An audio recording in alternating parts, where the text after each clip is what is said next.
Inatasan naman ni Pangulong Ferdinand Marcos Jr. ang Department of Public Works and Highways at ang Department of Education na bilisan ang pag-asayo sa mga sirang classroom sa bansa. Sa press briefing sa Malacanang, sinabi ni Palace Press Officer Claire Castro na maliban sa mga classroom, pinakukumpuni rin ng Pangulo ang mga sirang comfort rooms at hand washing stations.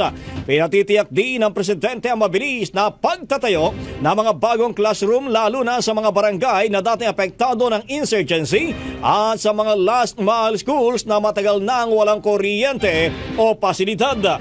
Bahagi ito ng direktiba ng punong ehekutibo na tiyakin ng bawat estudyante ay may ligtas at maayos na lugar para matuto at ang kanilang mga magulang ay may kaagapay sa pagtataguyod sa kanilang mga anak.